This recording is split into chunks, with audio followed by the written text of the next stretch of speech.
Welcome to the Movie Draft Podcast. I'm Ethan Simi, and today I'm joined by two wonderful guests. First up is Bobbi Miller. Hi. And secondly, Jonathan Fuji. Hello. I'm here to make everyone's day better. I'm here to make your day better. For some reason, I don't believe that. Today we are drafting elements of movies for the Build a Movie Draft in a regular style draft. Listeners of last week's episode will know this. Jonathan and Bobbi have been filled in. About 90 seconds ago, I finished recording last week's episode in which I crashed out at the very end and for some reason drafted Supergirl, a movie I am not remotely interested in an Oscar-nominated category. So that's the energy I'm bringing right now into this double recording 4-hour podcasting session. I feel completely sane and really normal, and I think this is a great group to experience that with. So I'm so excited to be here with both of you. Bobbi, you were recently on for the Film Bro Draft, an episode that hasn't even been released at the time that we are recording, but we recorded a long time ago, and when this episode comes out, we'll have been out for a long time. So we're in a weird pocket in time. How are you? And I guess how are you feeling about the Film Bro Draft? Because everybody else will know the results by now. That's true. Let me tell you something. I was just there to have fun. I think I remembered saying that like that was a draft that I felt the most like not prepared for. So the results, I already know the results. I'm putting on my That's a Raven hat. I know I didn't win. So that much I do know. But you know, it was a fun draft. It ended up being a fun draft. Yeah, it was a fun draft. I'm curious who won. You know, again, like we're living in the past, and this episode will come out in the future, and we'll know who won that draft. You did, in fact, draft Seven and Dune and American Psycho, 3 pretty heavy Film Bro movies. So you could have a shot. Who's to say? Who's to say? Yeah, Ethan, you always do this. You're like, you could have a shot. And then I come back and you're like, so you didn't win. Yeah. So you got obliterated by the competition. Yeah, because of those bots you bought for yourself. Yeah, they obliterated my chances. So yeah, no, that definitely happens. Completely normal behavior from myself and everybody involved in the draft. Jonathan, you wanted to come back. You made a big stink about coming back. So I guess you're here now. You're back. Yeah, I mean, I can't just read the text. I was like, yo, appreciate it. 4 people dropped out. And I was like, dang. So I was like, way down the list. You got to confirm the revealing with me pre-episode. I did not authorize you to release the texts. No, that's what I'm here for. Okay. The people know when I'm on a pod, this is the energy I bring. Yeah. But yeah, thanks for having me back, I guess. Why'd you have to put in the I guess at the very end? What is that? No, I appreciate it. You know? Yeah. Genuine. No, absolutely. You know, I'm glad you're here. You did make a good qualified point. You should be on this pod more often. And so I listened, and I called upon you as a fifth seed to fill in, to come here, to be here. You were disrespect. You were last on for the Best Picture winners auction draft. I don't know who won. Let's see who won that draft. Oh, please. Let's see who won the draft. That was me. Oh, this guy. That was me. I won that draft. Shameless. I literally forgot. Guys, I just told you I am in a rare mental space. I don't remember anything. Rigged. I, at time of recording, learned mere 9 hours ago that I won such a draft in a pretty bold fashion. I feel good about that. Yeah. Yeah, I'm sure you do. That's fine. I had Parasite, so I can sleep well at night. You know, I know. Listen, the clip that I made of Danny and I asking you if you were sure that Parasite was a good movie enraged many people. And I just encourage people, you know what? Listen to the pod. Listen to the show. You know, you'd get the full picture. It's a bit, guys. Good movie. Nope. They were 100% serious, everybody. I'm on your side. Bad take by Ethan and Danny. Totally agree. Yeah, agreed, which is why by peer pressure alone, Sophie has decided to join Danny and you and myself for a future draft. I'm not going to reveal which one, but I am going to tease that the people demanded it, and she's back. She will be back for our draft. Wow. And introducing like a supervillain or something. She is to me. I mean, currently we are tied for the most wins, well, behind Ben. But Sophie and I are tied at 11 wins apiece. Sophie's been on about 95% fewer drafts than I have been on. So that's worth something, but still 11, you know? Anyway, I think we are here to draft, right? That's what we're here to do. We're here to talk about movies and talk about elements of movies. Allegedly, right. So, Bobbi, I'll start with you. All of the elements to a movie. Very important that you get all the elements right. And if you do, you can get a real lightning in a bottle situation with a movie. You can get a real all-timer, an absolute heater. Why do you think so many movies get it wrong? Where's the element that they go wrong most of the time? And I guess where does your preference lie in righting those wrongs today on the draft? I think a lot of movies get, as someone who likes dialogue and focuses on the script, I think sometimes the script can become secondary, but I don't think it's on purpose. I think a lot of people put a lot of emphasis on wanting to make a good script, but there are so many other elements of a good movie, like good actors, good direction, good visuals, good costumes. Like there are so many things, and I think sometimes the script can be where things fall a little bit flat. So in this draft, I don't think I'm righting any wrongs. I am just seeking to make a movie with a pretty good script. Okay. So screenwriting priority of yours. This is good to know. You will not be getting anything more from me on that. Trust. Trust. Because you're trying to mine. Yeah, no thank you. I'm not trying to mine. I'm just seeing what I see on the playing field, and I say, oh, that looked good. I'll take that. I'll give you that. I'll give you that. What about you, Jonathan? The elements of a movie. Where do they go wrong most often, and what are you most interested in getting right here? Yeah, I mean, there's a whole bunch of different factors, some that, have to do with just creative choices and them making the wrong decision, or even just logistically where certain actors will cost $30 million and that's like already the budget is just gone, even if they're theoretically the right part. So every single aspect, like to Bobby's point, is important. And with that, obviously more things can go wrong, which is why the great directors that we have, where it seems like they don't miss, just makes it all the more impressive. So maybe I'm leaning director, maybe I'm leaning studio. I don't know. You don't know what I'm gonna do. I might pick Disney with the first pick. Who knows? I'm not doing that. That would be very on brand of you, honestly, to be like, let's make an animated Disney feature film, and it'd be great. It would be great. First of all, could be. It'd be awesome. It has potential. I actually don't think you even know what you're gonna do. So that's correct. Yeah, I thought as much. I think everything that you guys said is true. I think there's a lot of elements of movies, and I actually really agree with you, Bobby. The screenwriting ends up becoming like secondary to the scope of a movie, and like what you said, Jonathan, like getting a $25 million movie star to be on the front of the poster and having to pay all of your VFX artists, even though they're already working overtime and things like that, kind of become more of the staples. So I do think there are elements that we're going to talk about here today on this show that do stand out as some of the more important things that we, at least as like a small movie passionate community, wish movies got right more often and maybe devoted more time and attention to.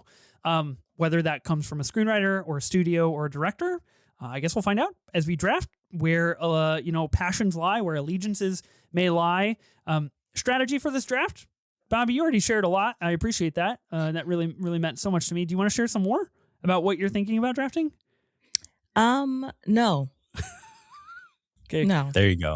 Love that. Good. No, that's really insightful. Thank you so much. That's great content. Really important stuff here on the Movie Draft Pod. Ethan, don't get me to rage quit this fucking podcast. Jonathan, what about you? You prepped for this? You've had about 24 hours to get ready for this completely made up draft. As the fifth seed, with like 24 hours, I have not had much strategy. Okay. I'm just now looking at the categories actually, so my mind is already racing. I scarfed down this too large a sandwich before we started recording. Oh, no. It's not sitting great. Okay. So this is the energy I'm bringing. Yeah. Also. So we're gonna have a good time. We're all I don't know what I'm gonna do. No, it's good energy. What do you get? What's your go-to sandwich? I mean, I don't really have a go. Do y'all know Chiba Hut? I've never heard of this in my life. No? Hut? What is this? Chiba Hut. It's like Is this an Arizona thing? Maybe, I guess so. It's like a weed themed restaurant. Like the type of sandwiches are named after like strains of marijuana, you know, Okay. which is great. Right. And it's fire, even though there is not weed in it. Obviously, We're sure about that. Missed opportunity. we are positive. We are positive. Real here. missed opportunity. Yeah. They look pretty good. They look pretty good on the website. It's fire. It's the best one. The It's the best Chronic, one the here. barbecue roast beef. Wow. Okay. Haven't had that one. Wow. Sounds good though. I think you need to come back in about 6 months and we got to do a Chiba Hut draft power rankings. We're drafting sandwiches now. My God. I think the first spinoff of this pod will be food based drafts for sure. That'd be the funniest fucking podcast, dude. Getting movie people to draft. I have tried to pitch a movie snacks draft to several people and nobody is interested. So I just want to put that out there in the world. You've not pitched that to me because I would absolutely say yes. What are we doing? Really? Yes. Wow. Okay. Well, me and you. Maybe we could do a collaborative draft of movie theater snacks. I would do that. That could be big. That could be good. That's where our worlds collide. And then we make the jump over to full sandwich. After that, is there? I know we talked a little bit about strategy, where your allegiances lie, maybe studio, screenwriter, things like that. These are going to be the 6 categories that we're going to be talking about. So we've got studio, director, screenwriter, star, supporting actor, and genre. Those are going to be the 6 things that we're going to be drafting. Now, of course, this draft is a little bit different than anything we've done in the past. We are not drafting movies that exist. We are essentially building a movie that we would want to see come into existence. A movie that, if it got announced tomorrow, that all of these people were working together, we would be putting out there in the world, wow, this sounds good. Wow, I'm excited. Movies are so back. That's really the ultimate goal here. And I think this could be used as a great conversation piece for a lot of things going on in the industry right now when it comes to studios or when it comes to how much money are spent on stars and things like that. So I kind of wanted to use this as a talking grounds for that. It's important to remember, as per all drafts, once something is taken, it's off the board completely. So in this case, could be pretty big. I know we have essentially an unlimited pool of things to really draft from.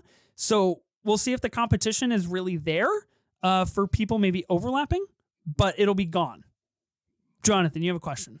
Is this like all time or like right now, currently? No, I think we should go currently. What? Okay. Yeah. You wanted to vote. You wanted to. It makes you it wanted harder. to petition for all it makes time. it harder. I think all time for 3 people is a little vast. Yeah, why is everything a competition with you, Ethan? Like, it's the fucking draft pod. That's it. That's it in the name. We got to pick a winner. What do you want? All right, whatever. This entire podcast is built around the idea of competition. Yeah, but when you do collaborative drafts, it's collaborative. I don't think we've done one single collaborative draft that has truly been collaborative. Okay. Done 100+ episodes. There's not with that attitude. So it's true. You've determined the source of the problem, and that would be me. I think we're going to stick to currently working. Okay. If you can make a justification or an argument, if you need to, for like someone coming out of retirement and like firing off one last heater, I'll hear it. But we're not. You can't draft Powell and Pressburger. You know what I mean? Like we gotta stick to what we're doing here. Okay. Modern times, I think is fair. Okay. Any other strategy we need to talk about before we get into the draft? Anything else? Okay. No. I am curious though if anyone has like their number 1 pick already in mind. Yeah. Because I'm still scrambling. I don't really have a clear cut. Okay. I have a feeling. You know what category's really thrown me for a loop? I'm a little bit worried on genre. I feel like that's really going to constitute my other picks. Why? That's fair. two incredible reactions on both fronts. Like, I thought you were going to explain. Whatever genre I draft, I kind of have to fall in line with other people that I think would make that genre well. You know what I mean? Yeah. Like, I can't choose PTA to make a Disney live action movie. Who says? You know? I guess I maybe would on watch. your team if you want to follow your heart. Listen, the you mind do is you. a prison. You gotta unlock the possibilities, Ethan. Like you're over here bound by imaginary rules. Here's the thing about this draft, and I always try to abstain from things like this. So I don't really know why I've created this draft in the first place, if not just to hang out with my friends, and I don't know, have a competition, some might say. But I can't recast things. I can't come up with versions of things. Like I just can't. I'm not good at it. Like I'm just fundamentally not good at it. It's not for like lack of knowledge of movie stars or, you know, screenwriters or directors or whatever. Like I'm just bad, like frankly, at that exercise. So this draft could be completely deranged and I could break the bounds of the mind, Bobbi. Who's to say? You should. I wanted to challenge myself. Give it a shot. Okay. With that, I hope I don't get the first pick because I really don't want to set the stage for what's possible. You say that, okay. and then you're just gonna get it, and I it's really gonna hope be I don't. hilarious. I really hope I don't. Well, should we start the build a movie draft? Are we ready? Let's do it. Sure. Okay. All right. We're gonna go to the wheel of names. Does anybody want the first pick? Considering I don't. Yeah. No, not feeling good about that. Okay. No, somebody's gonna get it. Oh, this is this is man. disturbed content. You gotta be kidding me. I don't want it. I literally I don't even. This is terrible. Terrible news. Oh, okay. Oh boy. I'm panicking. Okay, interesting. Ooh, I've been in the middle Okay. for the last like 3 drafts I've been on. What are you trying to say with that? You trying to say that I've rigged some things? Well, I already think you rigged this whole show, so let's add the spinner to the list. You have indeed, you have indeed found me out. I'm like Walter White, you know. You got me, and then I continue about my nefarious business. Exactly. Okay, I'm gonna be drafting first. Bobbi, you're gonna be drafting second, and Jonathan, you're gonna be going third. Great. On the turn. Feeling good about the turn? I love the turn. Yeah. Okay, the turn is beneficial. Okay. I read the 6 categories. We're going to be drafting teams of 6 in snake style. Drafter 1, 2, 3, 3, 2, 1, all the way back and forth until we fill out our entire teams. Again, once something is taken into category, it's completely off the board. We got to stick to working actors, directors, screenwriters, and studios that currently exist. So at time of recording, on Monday, March 23rd, there are more studios that exist right now than probably will in the future. Hence why I kind of wanted to get this draft on the board. Kind of wanted to talk about it before state of affairs get real poor. Yeah. With that, I don't inherently feel like studio is studio important in this draft? Let me ask you guys that first. Yeah. You think so? Yeah, I think so.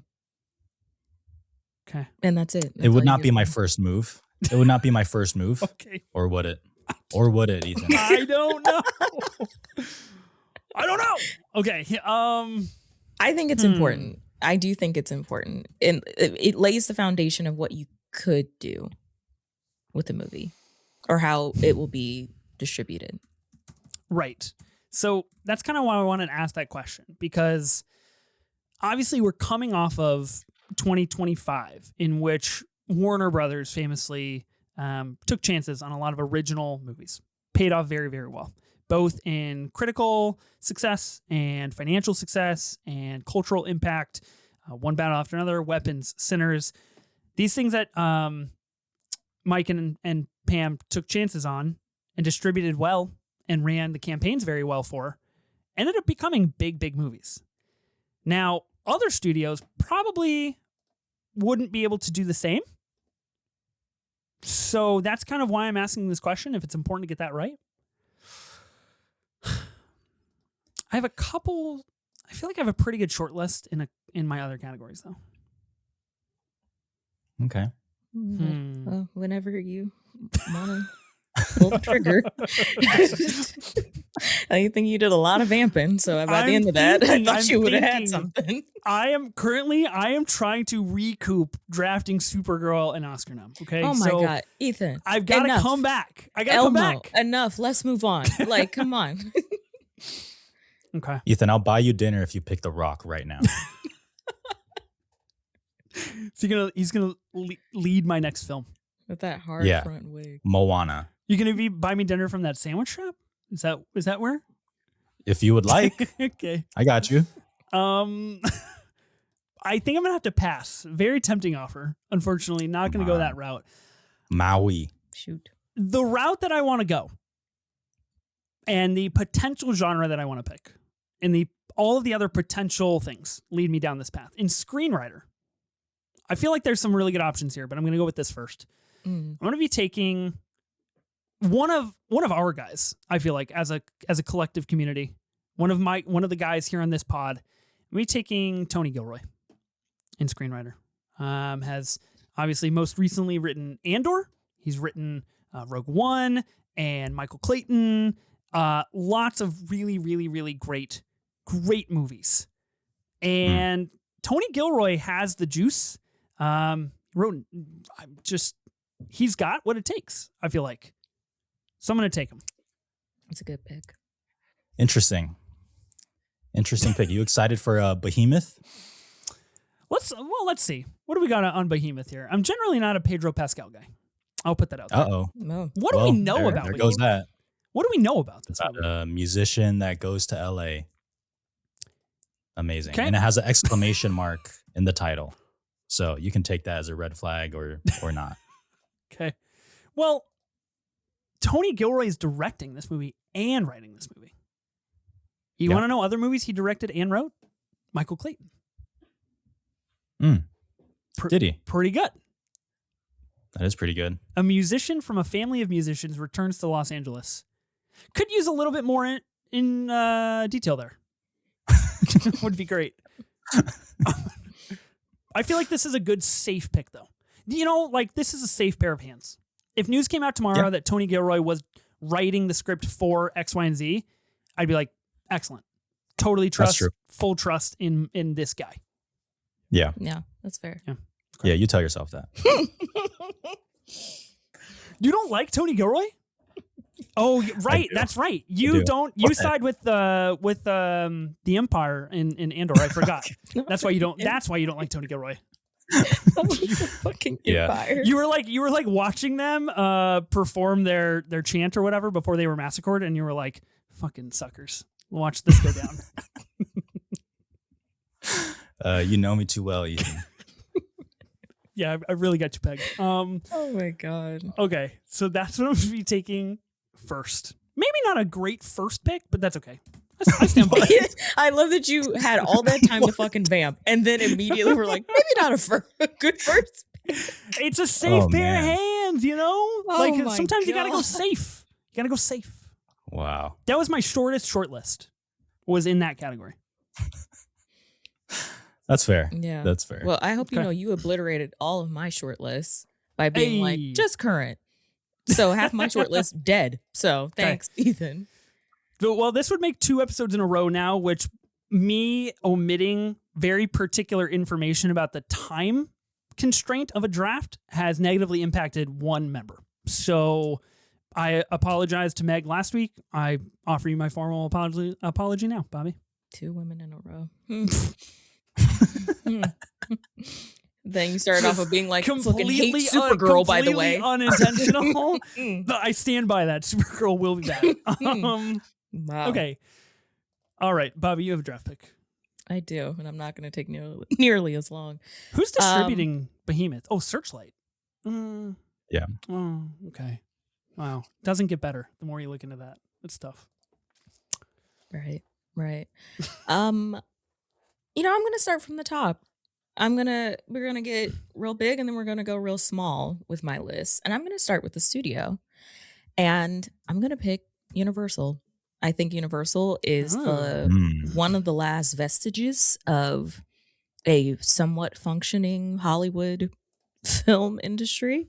They just recently announced that they're extending their theatrical window. So this movie will be seen in a theater as the Lord and I intended for at least 7 weeks. I think then they're going to bump it up to 12. So yeah, I'm going to go with Universal. I have an affinity for the studio. It was one of my first like entertainment jobs working on the lot. So yeah. I think it's a wise studio pick. Thank you. Safe pair of hands on the studio front. No, sure. Yeah. Yeah, it does feel pretty stable. It feels stable. It's stable. Yeah, I don't want a studio that's gonna shutter tomorrow.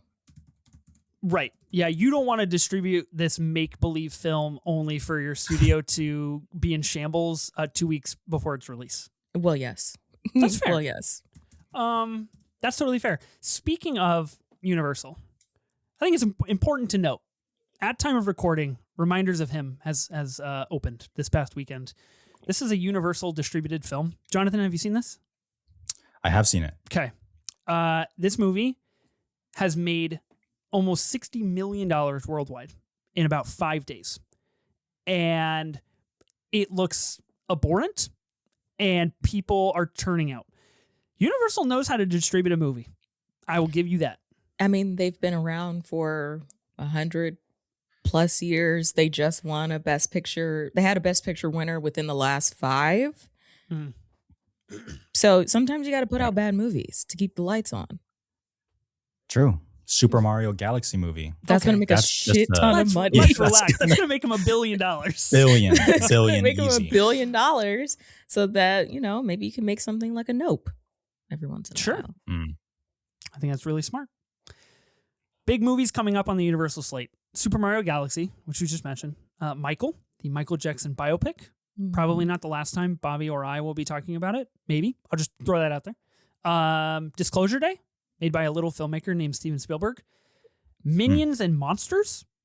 And The Odyssey. Not sure if you've heard of it. Yeah. Real small indie. God, they really are going back and forth. Yeah. It's like Spielberg animated movie that's going to make $1 billion. Nolan animated movie that's going to make $1 billion. Yep. One for you, one for me. Yep. It's a really, really wise pick. Thank you. Okay. Okay. Universal off the board in the studio category. Jonathan, you have 2 picks. All right.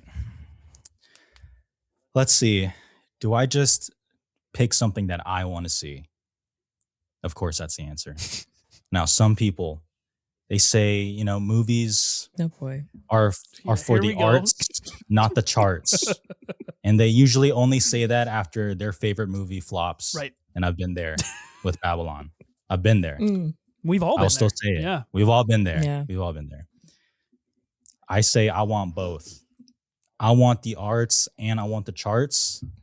Since I have 2 back-to-back picks, I'm going to be hella basic now. And I'm just going to take Christopher Nolan and director. Okay. Yeah. I think it's a really good pick that made me really laugh with that preamble. It's great. Yeah. I just got to build it up. Guy who just made almost $1 billion on a black and white 3-hour biopic, I guess has found a way to thread the arts and the charts. I got to give it to you. That's right. He did it. He did it. With the help of Barbie, lest we forget. 1000% true. Yeah. 1000% true. Oh, Ethan. You don't want to give some credit to a woman? Kind of Ken's movie, though. Don't we agree? Let me act shocked. Let me act surprised. What do you guys think Nolan is going to do after The Odyssey? Rest. I don't know. My man does not rest. That's the thing. He'll probably get started on his next movie. So in 3 years, we'll. But what will it be? You know what I mean? What's it going to be? Spider-Man.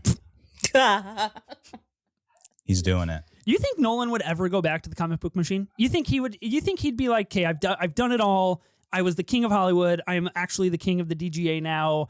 Let's try to revamp the comic book industry. Let's go back to basics." God, I hope. I don't think so. I don't think he would. I don't think he would. I think that'd be kind of cool.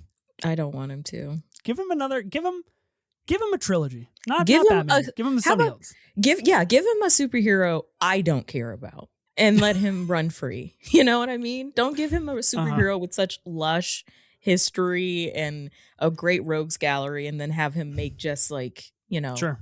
a stunning movie that could be anything, Mm. Yeah, should we give him? Let's get him to do the Mr. Freeze trilogy. That's what I'm thinking. Ironically, I think he could probably do a pretty good job with that. That's what Thank you very much. You might be onto something. Joke, that would probably eat. That's what I'm saying. All right, that's a good pick, Christopher Nolan. Okay. Thank you for that support. Really needed that today. Next, I'm gonna do an audible. I was gonna do studio, but I think I'm a hold off, just because I don't even know if I should be afraid in this group for this genre to be taken, but I want to see it. I would like to see it. I would like to see Nolan take on the horror genre. Ooh. So I'm gonna take that. Okay. So you're taking like horror at large. Yeah. Nice. Ooh. I like where your mind is at with this. Appreciate you. Yeah. Kind of Yeah, not bad for a fifth seed. constituting something that would never happen. Yeah. I mean, there's some moments in Oppenheimer. Yeah. Dabbles. He could do it. Yeah. I think that'd be cool. Yeah. Bobbi, I always Bobbi want not like as these. impressed. Not as I interested. want these filmmakers to do it. I think it would be great. It'll be fine. Yeah? Okay. I'm not a big Nolanite, so I know. Is that what they're called? Nolanites? that's what I'm calling y'all. That's That's sick. your name. Moving into the Odyssey, I think we should adopt that. That's good. Clip it, and I want credit. We are the Nolanites. Reminds me of the I believe they're called the Argonites from Small Soldiers. Sure. Am I remembering that correctly? I have no idea. Argonites. Let's see. Have you guys not watched this movie? Mm-mm. What are we talking about? Small Soldiers. The Gorgonites. You guys have never seen Small Soldiers. No, Ethan. Small Soldiers. I grew up on this movie. Guys, okay. Oh, these. Someone things. find me on No. socials No, and I have not. vilify me, please. Yeah. Archer was the leader. These things scared the shit out of me when I was 7 years old. Yeah, now they're creepy. Dude. Wait, Kirsten Dunst. Yeah, man. Tommy Lee It's like Jones. it's kind of like Gremlins, but with action figures. Pretty cool. Okay. Nonetheless, maybe that's where I should go. Maybe I should just go make a Small Soldiers 2. Yeah, the people are clamoring for that. I am the people, Bobby. I'm clamoring. Yeah, Nolan doing horror. I like that. I think that would be really fun. I don't think he'd ever actually do it, but I think he could be successful at it for sure. Yeah. Okay. Bobby, we are back to you. Mm-hmm. As I said, we're starting big and then we're go small. So my universal picture, I mean, if it's a universal picture, there's only one director you can work with who's going to churn out, I think, a great film from Universal, as he has done many times. And so I got to go with Steven Spielberg for my director. Wow. Is he good? I'm not Jury is still out. Jury is still unsure. out. We're waiting. on Disclosure Day reviews, honestly. We'll see what happens. We will see. We'll see. He's untested for sure. Yeah. Are you guys excited for Disclosure Day?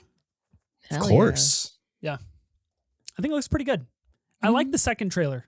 The first trailer I was a little apprehensive. Second trailer locked me in for sure.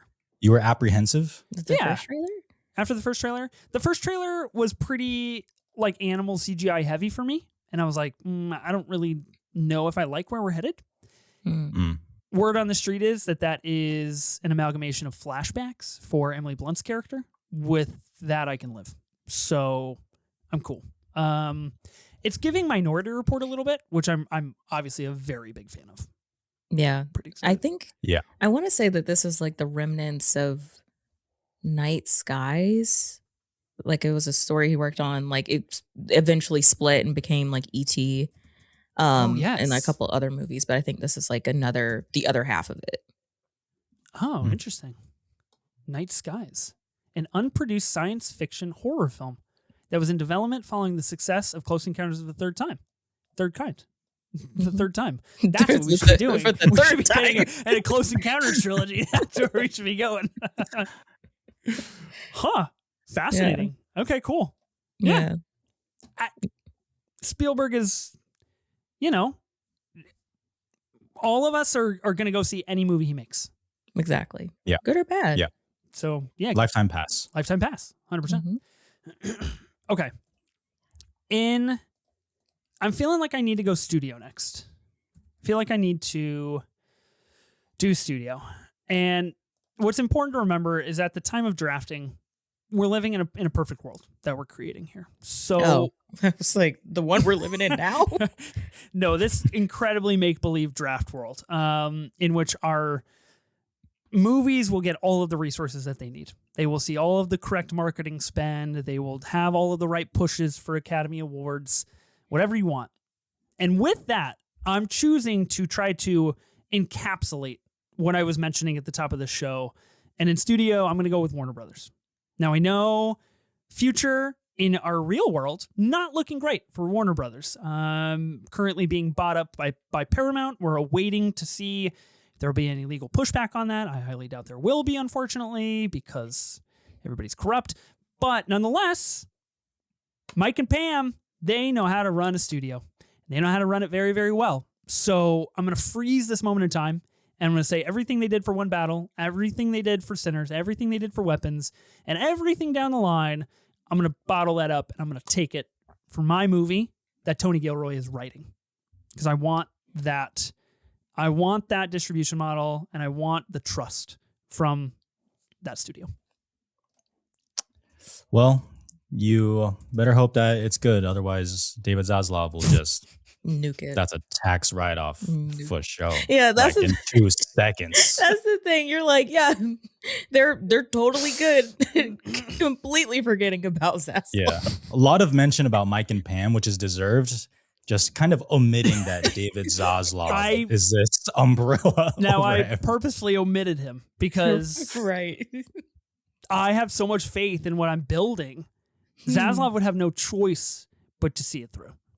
Does David Zaslav know who Tony Gilroy is? My real answer is no. Actually, I don't think he probably doesn't. Is the problem. That's the trouble. You're already going to have to do a lot of heavy lifting. So if I took this to Warner Brothers right now and I was like, listen, I don't have anything other than I've got Tony Gilroy signed up to write the screenplay. You think Zaslav would come to me and be like, fuck off?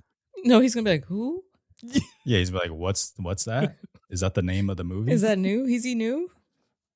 Up and coming? Up and comer? Okay. Get him on a cheap contract, maybe. Now, I hear what you're saying, and I want to package deal this. So in my other, okay. Here we go. I'm gonna try and move a little bit here. So I took studio. I've got Warner Brothers, which we're all just doing a really good job of forgetting that they just won like 11 Academy Awards 2 weeks ago. Even so, in director. I'm questioning this because of the genre I want. But I feel like it's important to take direct. You already took director there, Jonathan. Yep. And Bobby, you took director. Yeah. Oh. Yeah. Oh, interesting. Okay, wait. I think I'm in the clear then. Yeah. Who's gonna direct a Tony Gilroy script the best so David Zaslav won't nuke it into the ground? So it won't be DOA. That's the real question. I think I need to stew on that a little bit more. So I'm gonna go with genre. This is the only thing I've got locked, and then I'll come back. In genre, I'm gonna be making a political thriller. Now, I know this is a little bit of a safe play with the Tony Gilroy of everything, right? Michael Clayton, Andor, I got it. But to be truthful and honest with you guys, that's all that I want out of guys that can do this. I just want them to make more of the things that they can make. And political thriller is just like, that's my bag. And I will, I'll ride for those every chance that I get. So the back half of this draft is really, I'm going to blow your guys' minds. It's coming. I'm warming up. It's warming up. I got 3 safe bets right now. This has been your warm-up? This is my warm-up, and we'll get the full pitch to Zaslav by the time we wrap this draft. Don't worry. Oh my gosh. Dang, he's still warming up. All right. I thought it was go time, but that's cool. No. I feel good. I feel good about where I'm at. Political thriller written by Tony Gilroy, pitched to not David Zaslav, somebody else at Warner Brothers. Yeah, you better pray he's not in that meeting. Yeah, I'll make sure I do it. Yeah, Friday at 3:30. Make sure he's not around. Okay, Bobbi, we are on to you. We are. So, as we continue with my film, I'm gonna go for someone who I think has written some pretty damn good movies within the genre I would like to choose. And you both have chosen genre, so I'm good. I'm gonna, for my screenwriter, choose Rian Johnson. Okay. Mm-hmm. Okay. Rian Johnson's script with Spielberg directing. And just wait until you hear my genre. I see the vision. see the vision. I'm kind of cooking. Wait. I like that. I like that a lot. Mm-hmm. That's good. Thank you. That is pretty good. Thank you. What does Rian Johnson's most recent history look like? What are we working with here? Knives Out. It's Knives Out. Knives Out and Star Wars. All Knives Out all the time. Yeah, that's what I'm talking about. Okay. Wow. Last Jedi, Knives Out, Glass Onion, Wake Up Dead Man. Mm-hmm. The guy was just like, I'll do Knives Out for 6 years. You bet. Listen, for a Netflix check, sure. Why not? Yeah, that bag is ridiculous. Crazy. You got to. What does he have coming up next? Do we know? My movie. Retirement. Yes. My movie, duh. Actually, very fair. Very true. There's nothing on the slate right now for Rian Johnson. Let the king rest. He's chilling. Wake Up Dead Man was okay. Okay. That's fine. Really just queen of content right now. Well, okay. Really good stuff. Those weren't the movies. Usually when someone gives a take, you should engage with the take, you know? Oh, sorry, Ethan. Why do you say that? Because I was tired when I saw it at TIFF, and it was just keeping me from sleep, you know? So that was those seats were too comfortable. I know, no, Jonathan. That's so true. I feel that. No, that's too so comfortable. I feel that though. TIFF will get you down. I do not fall asleep in movies, but I have fallen asleep at so many movies during TIFF. Yeah, it's real. They got it. They need to like definitely harden up those seats in every auditorium, or they need to bump up the heat in there because it's always so crisp and cool. They bump the heat. I'm gonna fall asleep faster. Oh, that's bad. If it's warmer, you're gonna put me in the sleep zone. No, I listen. I'm a cold sleeper, so I prefer the chill. All right. You think Rian Johnson is a cold sleeper or hot sleeper? I simply do not know that. What am I supposed to test it? Figure it out? To me, what kind of question? Ask him. Listen, Rian Johnson seems like the kind of guy that would sleep with socks on. I'm just gonna put that out there. You know, Ethan, you could just ask me, why did you choose Rian Johnson versus do you think he sleeps hot or cold? You know? It literally took me like 15 seconds to realize what question you just asked, Bobbi. And I was like, wait, what? I was like, wait, what did we ask? Yeah. I'm trying to ask the hard hitting questions. You need to know this if you're working with him. If he's writing a movie for you, you gotta I gotta sleep with him to see. Like I didn't. No, that's not what I said. I said you need to get his conditions right. That's all. If you want maximum efficiency from Rian Johnson of this movie, I'm gonna be like, hey Ryan, socks on, socks off in bed. Thoughts? You could just also an HR violation. You could also the first day.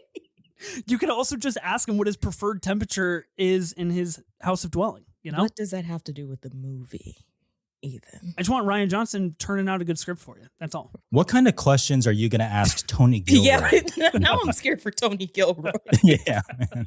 I'm gonna ask him how many baguettes he needs with breakfast, lunch, and dinner. You know? Okay.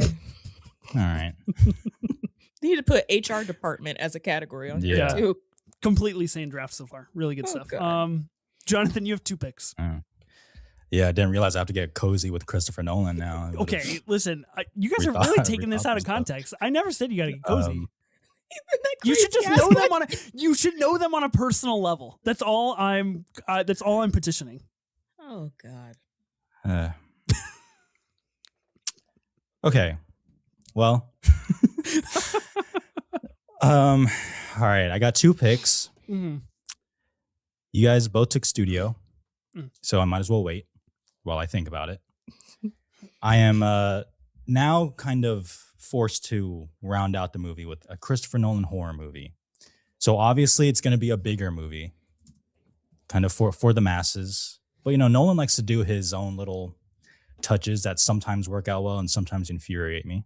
Tenet. So on the risk of possibly being basic again, I don't know, but I would like to see a script outline by Jordan Peele. That's So I will do that as my screenwriter. That's good. And I will ask him also. I will ask him all the stuff. He seems pretty open about things like that from like his Key and Peele days as well. Yeah. It'll be easier to get that information for sure. Yeah. Okay. Jordan Peele was on my short list for directors. As he should. Out of contention now for this. Yeah, so that's not anymore. Okay. Weren't we supposed to get his new movie like a year ago? Yeah. Yeah. Just kept getting pushed. What's going on with that? Very sad. That's Universal. I'll ask them. See what they say. You should. You definitely should do that. Yeah, it got removed from the 2026 slate. I don't know if we have another date.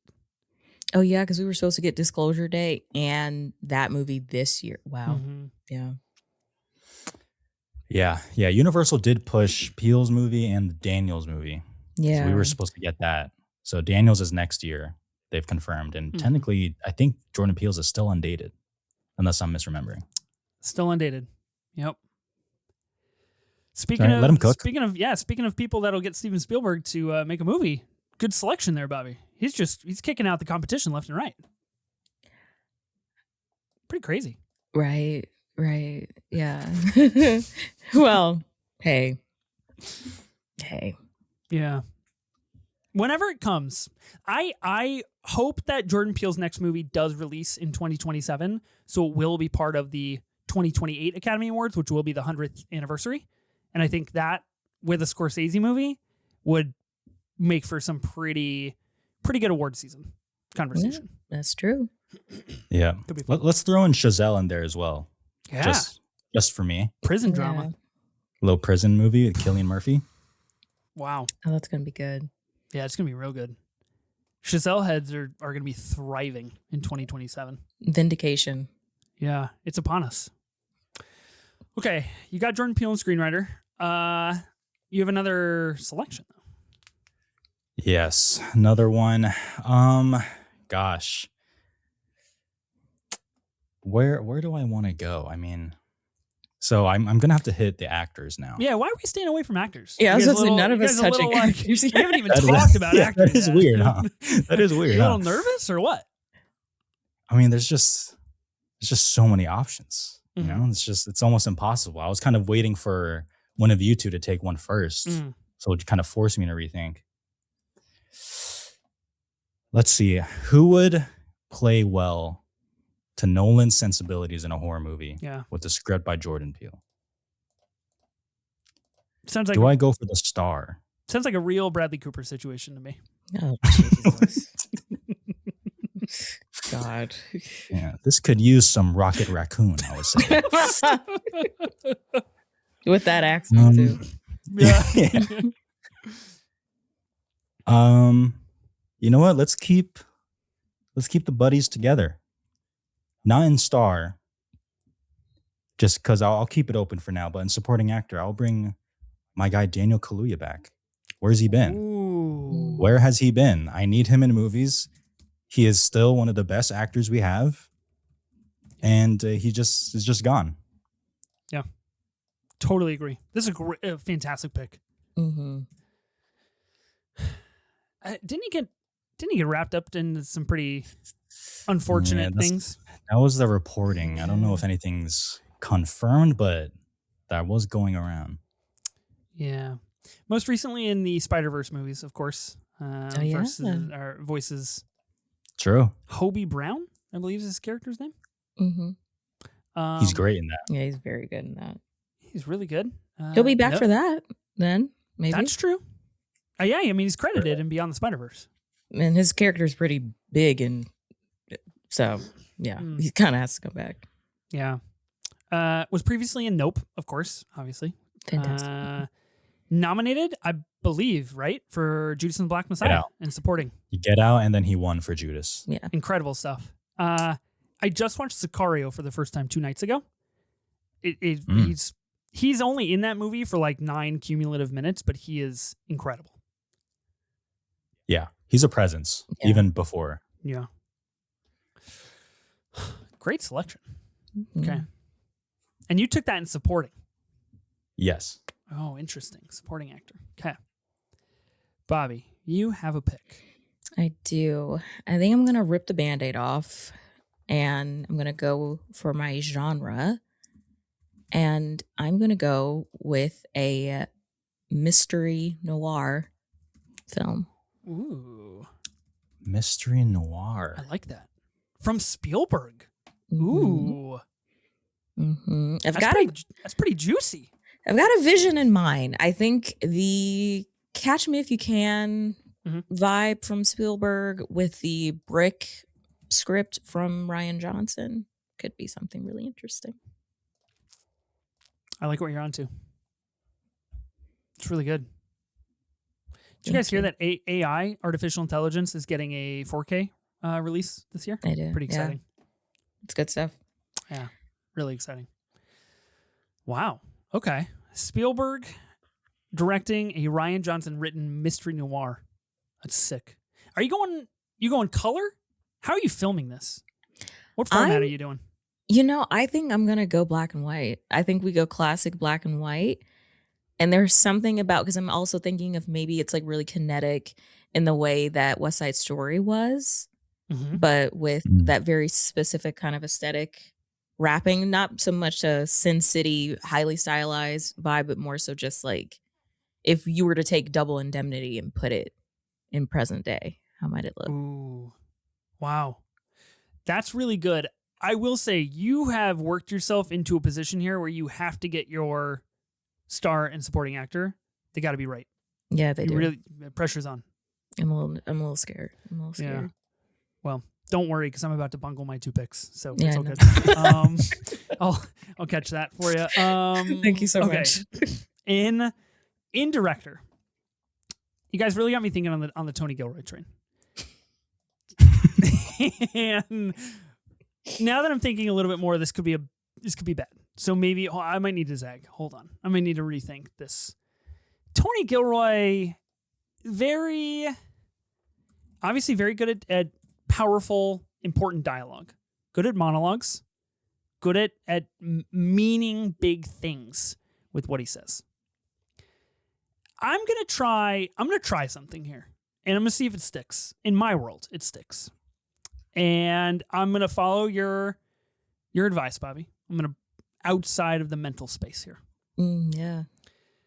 So a political thriller with Tony Gilroy writing is obviously going to shape up to be pretty good. I'm going to zag on this movie and I'm going to make things weird. Because I want that serious, like hard-hitting, large political themes to get a little freaky and get a little mind-bending. So in director, I'm going to be choosing Ari Aster.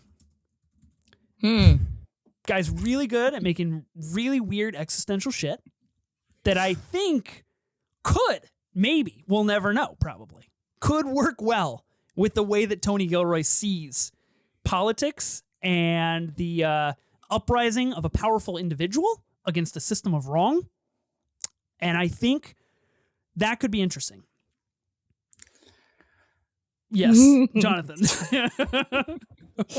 Well, first I was laughing.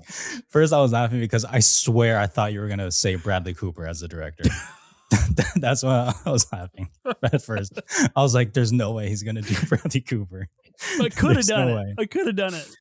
And then, but Ari Aster, I do think that's an interesting pick. But I mean, this is not gonna make a lot of money. Yeah, Yeah. we're not going for the charts. I'm going for the arts on this. See, there we go. So I had Zaslav's to- going to be like, who and who? Yeah, exactly. Zazov's Yeah, like, I don't see a lot of money in this. But here's Cut the it. thing. It's going to be enough to tear Ari away from A24. And it's going to be small enough to not reach Zaslav's desk. So he won't get a say because it's too small and too weird.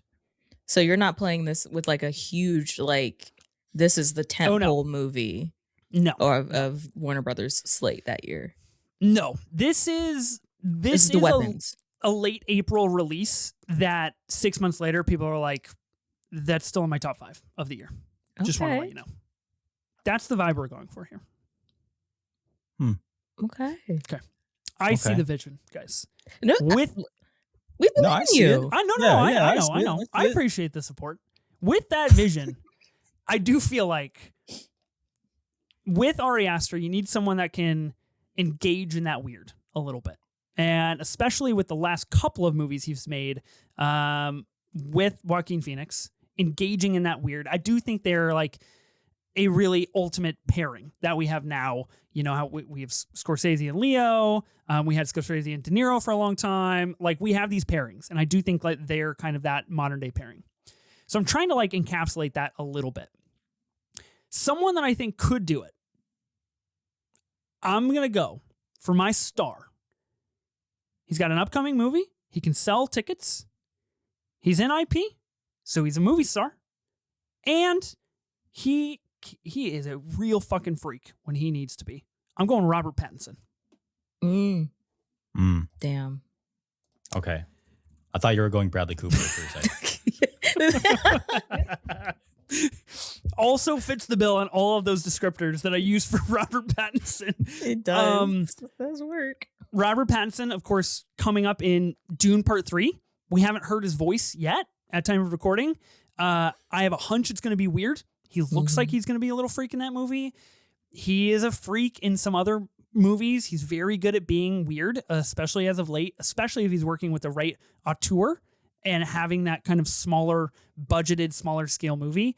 And I think he could deliver Gilroy's passion with the freak mode of Ari Aster. And I think like in a setting that could be like a little reality distorting, you know, like a la Beau is Afraid, where like weird shit's going down. Also like it's kind of all about family and legacy. And that's weird. That's what I want to go for. Yeah, Right. good pick. Pattinson can fit into almost any genre. It feels like any director. He can just fit. Yeah, he is a chameleon in that way. Yeah, he is. He has a huge 2026 coming up. We have a small handful of actors that have an unreal 2026 coming up, and he's one of them. Of course, Zendaya is going to be the other. Anne Hathaway in a lot of movies this year as well. Not drafted yet. We cheer. Yay. We're happy, you know. Okay, those are my picks. I feel good. Good picks. Those are good picks. I'm mad because Robert Pattinson was on my short list. Ooh, okay. I think the Pattinson stock is only going to keep rising, honestly. Totally. Yeah. I mean, it definitely has. Yeah. Yeah. Especially Batman 2 coming Batman 2? up. When? Who knows?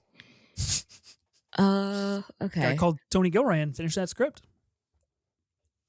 Yeah. Oh, God. This is tough. Okay. My star and my supporting. I feel like I should go with my supporting. Both of you going supporting first. Okay. Because I got to see the full picture before I put the last piece of the puzzle in. Okay.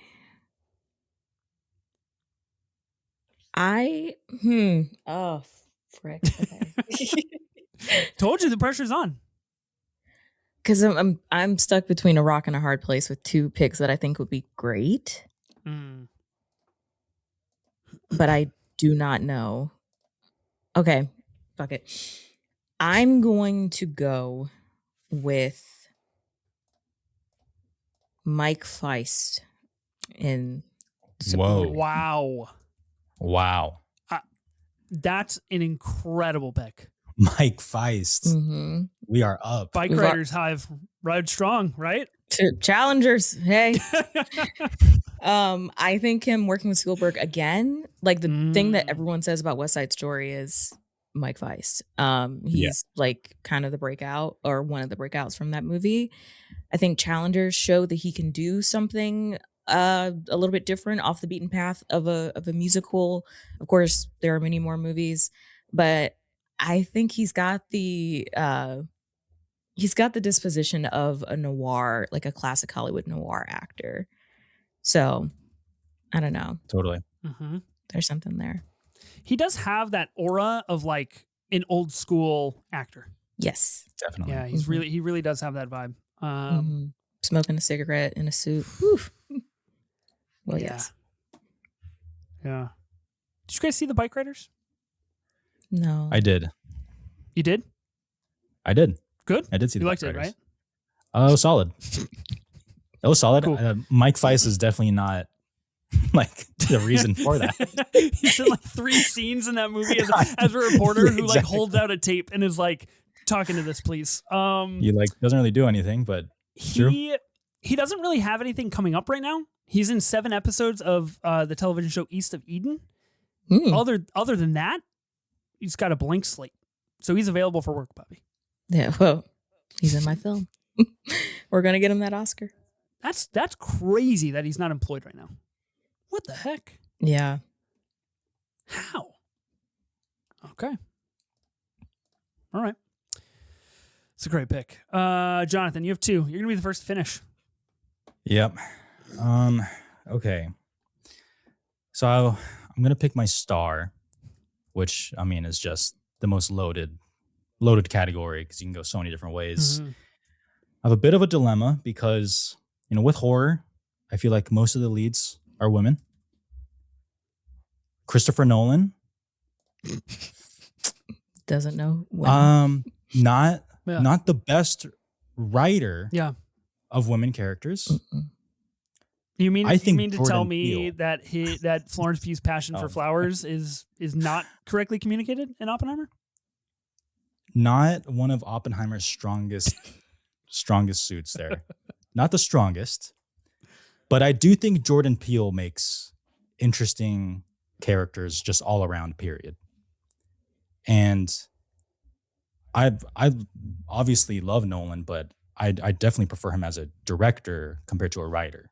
So I feel more confident with Jordan Peele penning the script and Christopher Nolan doing the visuals.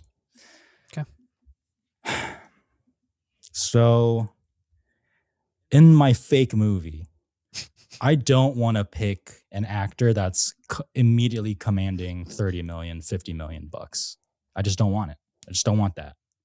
Like, you don't want it on your conscience? Like, you don't want to know you paid someone that much money? It's like it's a moral quandary here.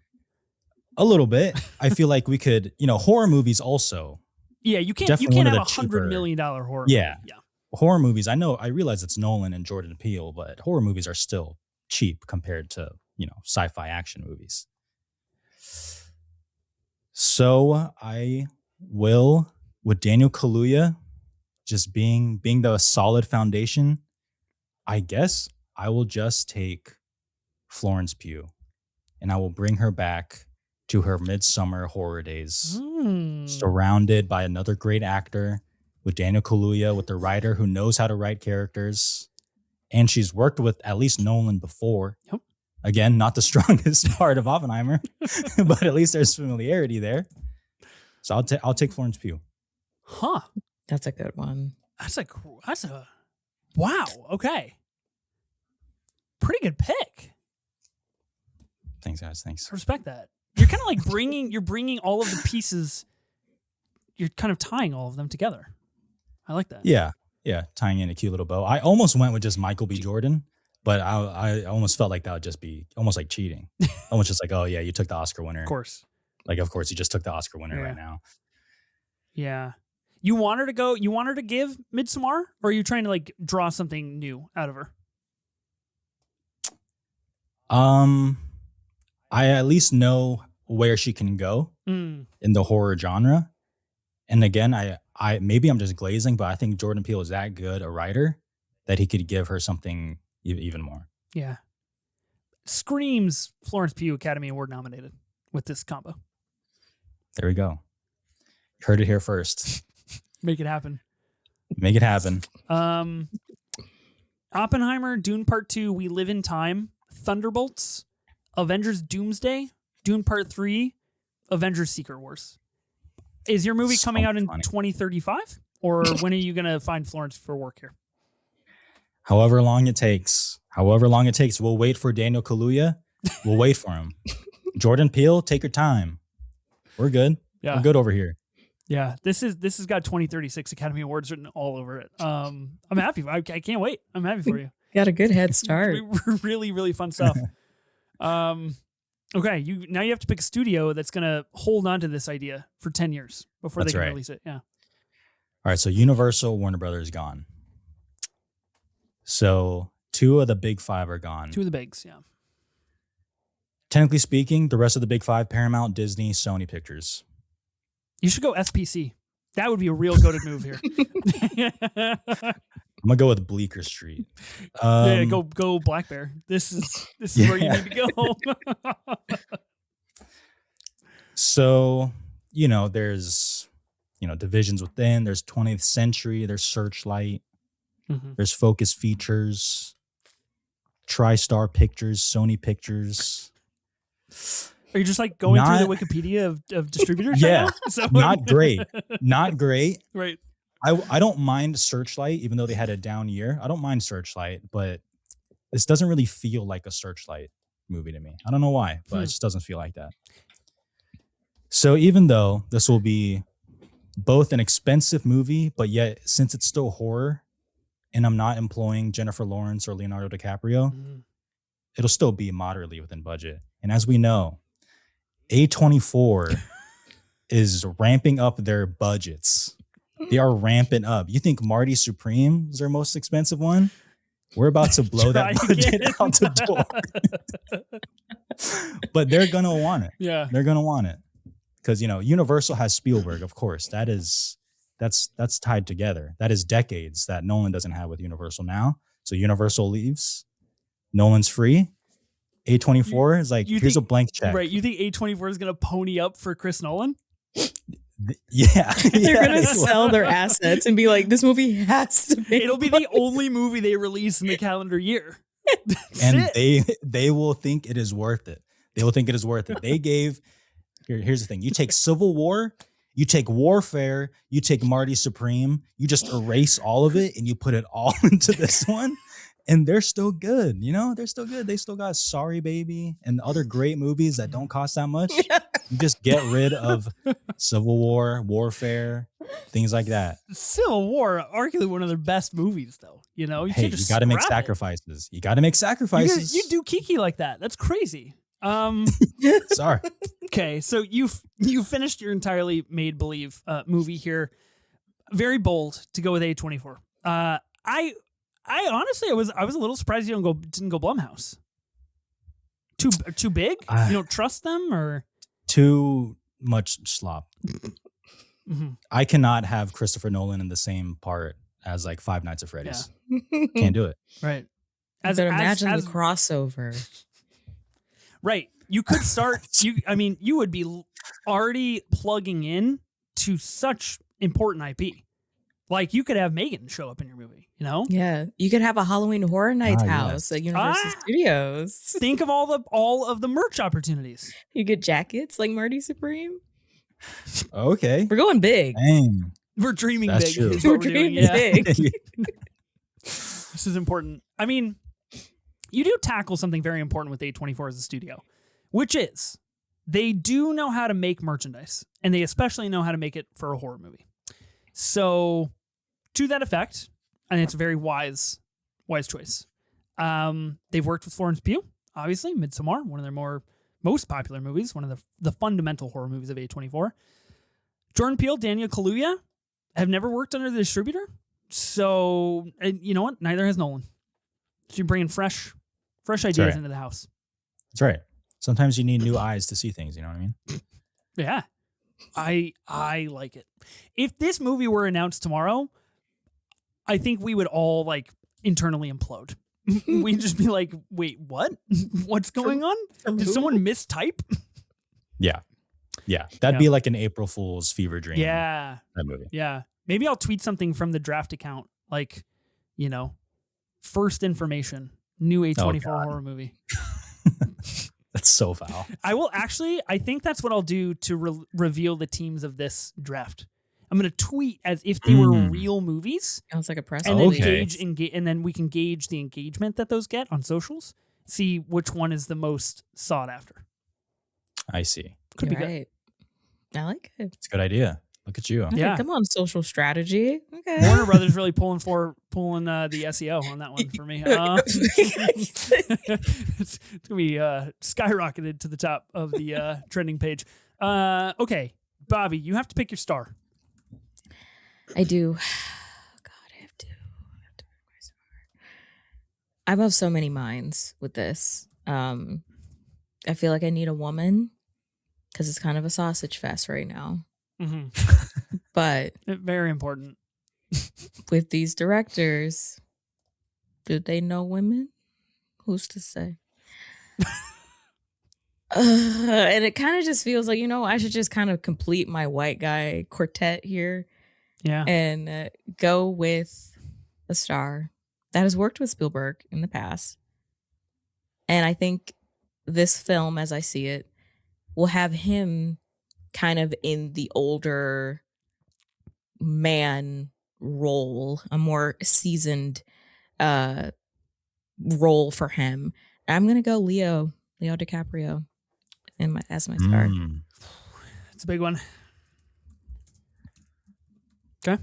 Yeah, he is literally can't go wrong. He is the Tom Hanks of this. Yeah. Not at all Catch Me If You Can remake. Sure. So it's gonna be like a loosely tied movie where you're like, Leo actually just aged into the Tom Hanks role and Mike Feist is Leo now. Because he'll probably be about the age Leo was when he made Catch Me If You Can. Yeah. Okay. Mm-hmm. I respect that. But shot in black and white. Important or no? I think, I would. Yeah. I wouldn't say that it's exactly Catch Me If You Can. I think the two of them could play more like if they worked together, like the old kind of like okay. On the sun. I mean, Leo's not this old, but like guy on the brink of retirement, training his like training his like apprentice type, and there's some trickery. I think they could work opposite of each other. I think that would be sick if Leo was like definitely fulfilled that role as like an angry drunk and just like threw bottles of whiskey at Mike Feist while he tried to like, take photographs of crime scenes. Mm-hmm. Could be good. Just really just there. Fuck it up. Just fuck up the whole thing. Just have him be a really oppositional force to Mike Feist just trying to do the right thing. I think they could work really well together. I think so too. I like that. Okay. I've got to draft a supporting actor here. I also need a woman. So you gotta beat those allegations. I gotta beat those allegations right now. Right here. I am gonna go with someone who I don't think has ever. I'm trying to look through her filmography real fast to see if she's ever worked with Robert Pattinson, and I don't think she has. You guys will have to correct me if I'm wrong. She is booked and busy. I'm gonna keep her booked and busy. I'm drafting Anne Hathaway. I think she's got Mother Mary coming out this year. She's dipping her toes a little bit into the horror kind of genre. I'm gonna use some of that energy. She is a screen force. She's a screen presence. If you have a political thriller, she is exceptionally good looking. She could, use these looks to advance her political agenda in this thriller. Right. She can deliver a monologue. She can get weird with Ari Aster. I think we got something brewing with this. So I'm going to draft Anne Hathaway. So this is like the Odyssey collab because they're working together technically. Oh, yeah. This is true. Mm-hmm. This is true. Yeah. I That's guess cute. Jury's out on how well they work together on screen. Not sure. We'll have to find out. I love Anne Hathaway. Yeah. I do. First of all, you're welcome, Ethan, because I definitely was about to draft Anne Hathaway. Thank you so much. I decided against it last minute, so you're welcome. Can I get your quick Anne Hathaway excitement levels. This is what her 2026 looks like. We've got Mother Mary, Devil Wears Prada 2, The Odyssey, The End of Oak Street. This is formerly known as Flowervale Street, the new David Robert Mitchell movie about possibly weird magic dinosaurs, and Verity. Those are the 5 movies she has coming out this year. You guys have a ranking of these? Oh, I could rank those. Bobbi, you got it? Yeah, I'm gonna Go for it. Mother Mary, number 1. Okay. Because I've already heard the songs from it. Incredible. Also Daniel Hart from Interview with the Vampire doing the music. Impeccable. Devil Wears Prada 2. Just off in the nostalgia alone. I don't care if it's bad. And then the rest. I don't really know much about the rest. Okay. And then I guess Odyssey. Sure, why not? Yeah. And then the other ones. Yeah, I would go. I mean, I gotta put the Odyssey first. This is kind of what I was testing you on a little bit. I mean, I just took Christopher Nolan, so out of respect, I will put the Odyssey. Right. There is a part of me, like the end of Oak Street has been delayed so long. And there was a period where everyone's like, I don't know what this movie is, but it's guaranteed an IMAX release for some reason. And then it started leaking that like dinosaurs might be in it. Yep. So then I'm like, what the hell is going on with this? Because David Robert Mitchell, let's just say, not a commercial filmmaker. No. Let's just say that. Little offbeat guy, you know? Yeah, offbeat. So out of curiosity, I would do that. Then I would do Devil Wears Prada 2. Okay. Because the first one's a banger. And do I have concerns about the second one? Of course. Will I be there day one? Of course. As Mother we Mary, all will, honestly. As we all will. Mother Mary, kind of same deal.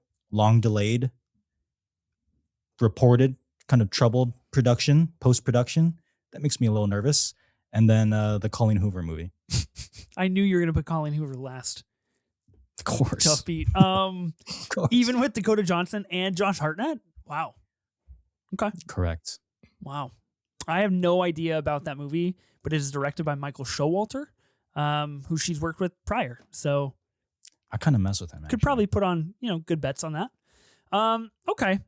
I would say, I mean, The Odyssey. She's in one clip of the trailer, and that's pretty much all I can think about when I watch the trailer. So that does it for that. The Odyssey, Devil Wears Prada 2, End of Oak Street, I drafted last week, so I got to stick by that. I'm excited for that movie. If it does get a guaranteed, premium large format experience, because it's dinosaurs and weird shit, then that's really cool. And then Mother Mary and Verity. Verity last strictly because we don't really know. We haven't seen anything. Could be good, could be bad. But you know what? We made movies that could also be good or bad on this draft. It'd be great. They could be great. Who's to say? They could win Academy Awards. I guess we'll never know because they are fake. And that's okay. Just like this draft and this podcast. It's all made up. Fake to you. Yeah. Fake to me. This is the reality that I've now entered in mentally. Let's go through our teams. Let's say what we draft in what category, and then maybe enter honorable mentions that we had on some short lists. And then if you want to pitch your wholehearted idea for what you were thinking for your team, if you don't feel like you did a good job. In screenwriter, I drafted Tony Gilroy. In studio, I took Warner Brothers. For genre, I took political thriller. And then that was just the warm up, and I really turned on the nos. After that, I really got weird. I drafted director for Ari Aster. In star, I drafted Robert Pattinson, and supporting actor, I drafted Anne Hathaway. Would be there night number 1. Could it be bad? Sure. Could it also be my entire identity for the whole year? Absolutely. Anything's possible with that lineup. Yeah. Bobbi, what's your team? So my film is a Universal picture, directed by Steven Spielberg, written by Rian Johnson, and it is a mystery noir starring Mike Weiss and Leonardo DiCaprio. Pretty good. Would see. Would be there. Thank you. Would watch. Thank you so much. Would watch. You should just film it in Prague. That way you could just catch Leo on the outs of his new Scorsese flick. Yeah, I just take my camera, call up Steven. He's not busy. Come on, everybody. Little vacation to Prague. Leo, I'm here. Come on. Jonathan, what's your team looking like? All right. buckle up. A24 is distributing a horror movie directed by Christopher Nolan, written by Jordan Peele, starring Florence Pugh and Daniel Kaluuya. Arguably the best out of the bunch, really. Ethan, Jesus.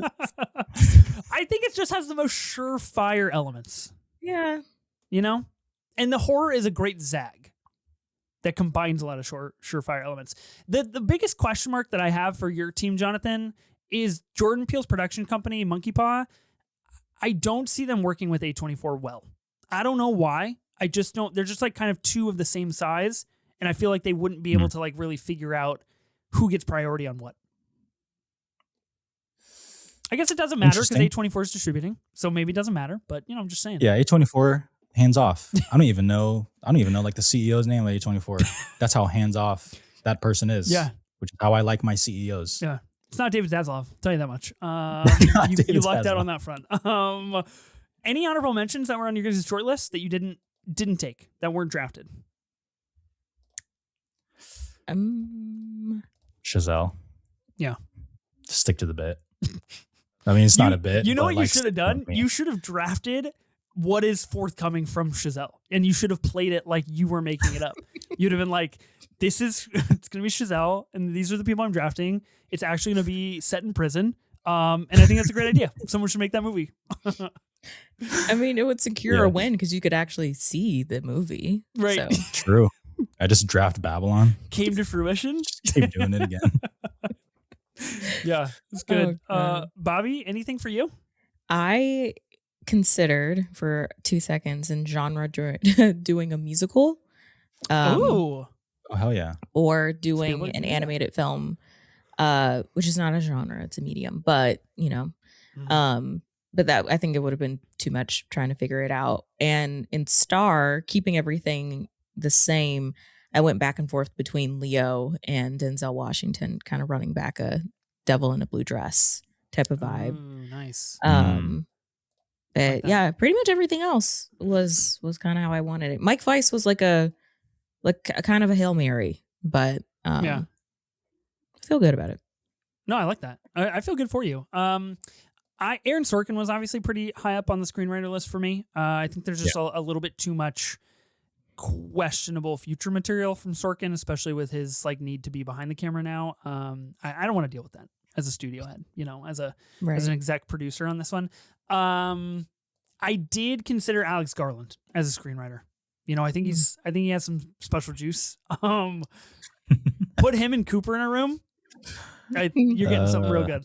Ari Aster and Alex Garland, or just one of the two? Bro, if I chose Ari Aster, writing with Alex Garland, led by Bradley Cooper, supported by who? I think we got to redraft in the future because I already like the sound of that. Supported by Robert Pattinson, that would be the most annoying movie ever made. Sorry. Yeah, there you go. The Film Bro movie of 2027. We concocted it here in the lab. I thought about doing a murder mystery too. I thought would have been pretty fun. Kind of, along the lines of like what would make an actual like good movie. J.K. Simmons was on my supporting star shortlist. I think would make for some pretty great, Whiplash-esque dialogue that he can give out. But none of them were picked, and so we'll just have to do this again and again and again, and we'll probably just do it until there are only 3 studios existing, and that way that's all we can ever pick, because it's probably going to happen before we know it.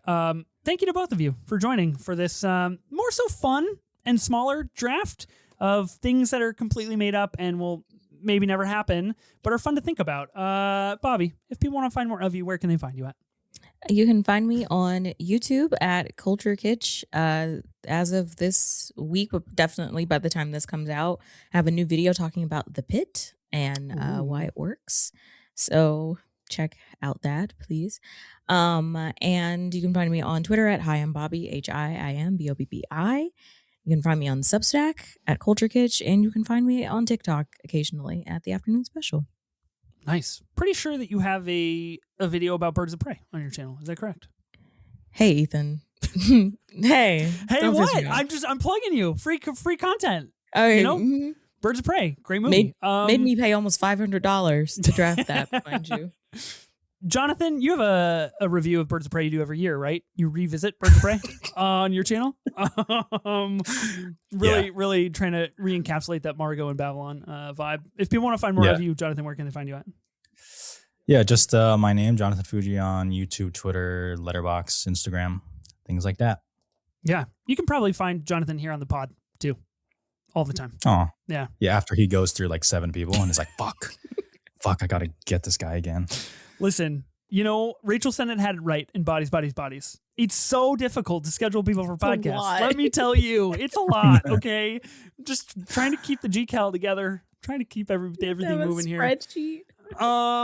Speaking of thanks to Ben and Sophie for creating this podcast with me and making me record for hours on end with my best friends who fully support my obsession for Bradley Cooper in all the best sane ways.